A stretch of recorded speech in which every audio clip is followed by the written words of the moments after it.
something quite extraordinary.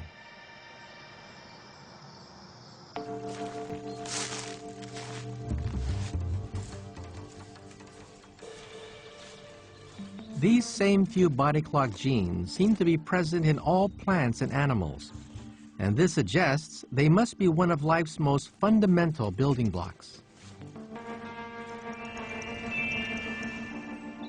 For me, I find it absolutely astounding that the biological clocks ticking away in my body are about the same as those of the grunion. Imagine, it's in the birds, in cows, flies, plants too, even bacteria. We all share the same biological mechanisms for time. So the rhythm of our daily lives comes from within us. Our fundamental experience of time turns out to be internal, written into the DNA of every single cell of our bodies. But in the past couple of 100 years, that's all changed.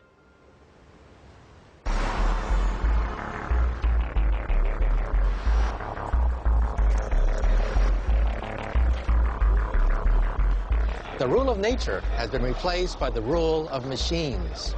Industry, global travel, and electric lights have created a brave new world in which we control the length of our days. We're no longer at the whim of nature. Technology has allowed us to create our own time, but at a faster pace.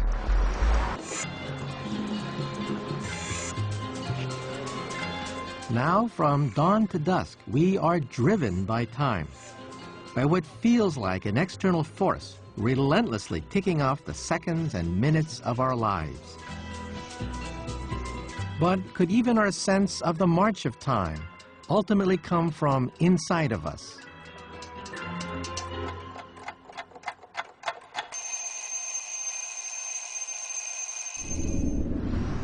It seems we all have a sense of time passing, and how much. Even in a completely empty environment, in the absence of any information, we still have this ability. It's like a sixth sense.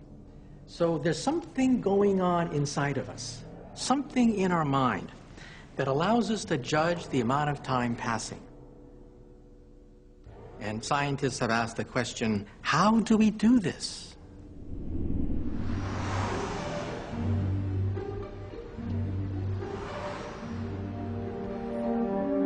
At Duke University in North Carolina, scientists have made an astonishing discovery.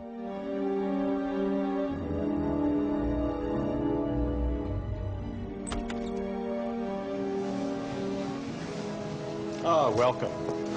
I'm going to take part in an experiment to reveal just how we sense time passing. It's all down to something Warren Meck calls the stopwatch. So you believe that there's a stopwatch in my brain that's sort of ticking away, right? I mean, how can that be? Well, the idea is that there's a brain circuit in there that's very selective for keeping track of time. And that when we put you in the scanner, we can actually see that circuit at work. It's going to light up in some sense? Your machine's going to be able to look right in and see certain centers of the brain lighting up? Well, if we can get you to focus on just the duration of the events in there, that'll put a spotlight on this stopwatch. And so you're right, we're going to be able to activate it and just look right into the brain.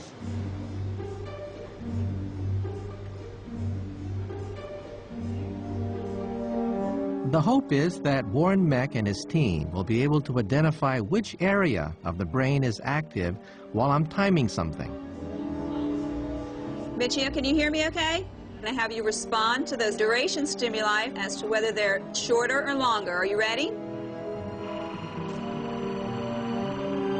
It's incredible to think it's actually possible to detect my experience of time passing.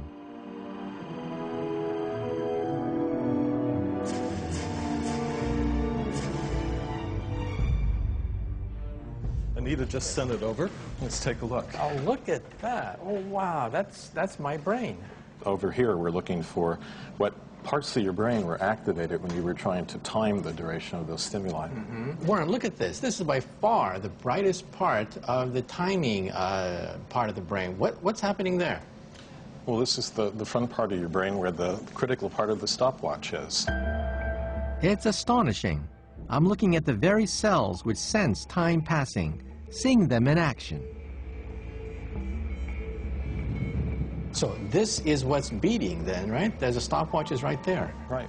Now, what's inside there that is actually beating? Is it a chemical reaction? Is it a nervous reaction? And what is it inside there that's clicking away? Right. Well, there are thousands of brain cells inside of there that beat in a regulated fashion, and they serve as essentially the tick-tock of the stopwatch. So even this sense of time passing is embedded within the neurochemistry of our brains. A cluster of cells near the base of our brain releases a chemical that acts as a start signal.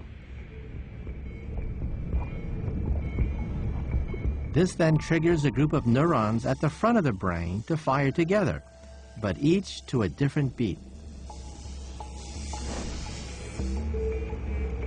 And it's this pattern of beats that signals how much time has elapsed.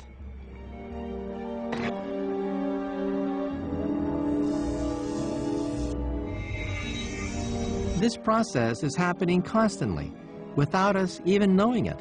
We're continually timing the world around us. So if Warren is right, it means that he's been able to isolate the circuits that allow us to judge the passing of time. The organ, so to speak, that allows us to measure the beat of time itself.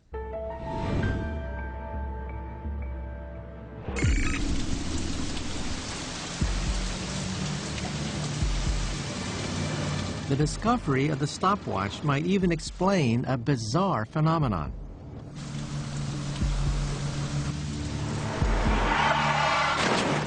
In life-threatening situations, people say that time slows down, so much that they could see every tiny detail.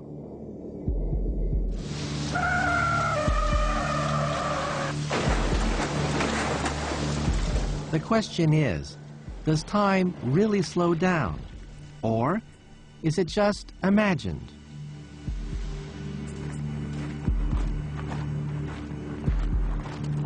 We're going to find out.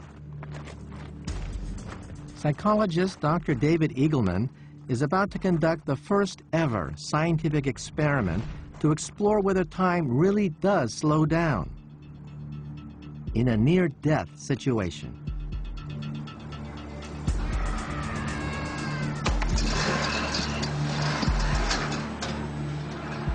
So in order to measure how fast people's brains are taking in information, we've built this device, which we call the perceptual chronometer. And the idea is that numbers flash very rapidly on this LED screen. They flash so rapidly that a normal brain under normal circumstances can't see what's being flashed here. But if time were running in slow motion, then you should be able to distinguish the numbers. Jesse Callis has volunteered to be our guinea pig. Can you see that there are numbers flashing on the screen here? Yes. Okay, these are flashing at a slow rate. If I Okay. speed this up, at some First, point... David has to make sure that Jesse can't read the numbers when time is running normally for him. That it's very difficult to read what the numbers are. It would Yes, be very impossible. difficult. Okay, and so are you able to read what's on the screen now? Yes. How about now? Yes. Okay. And here, can you read the number at all? No, not at all. Okay. Let's just do this number here. Yeah, great. Is that too tight? No, go ahead. There's no way to fake this test because if time is not running more slowly, they can't see the sequence.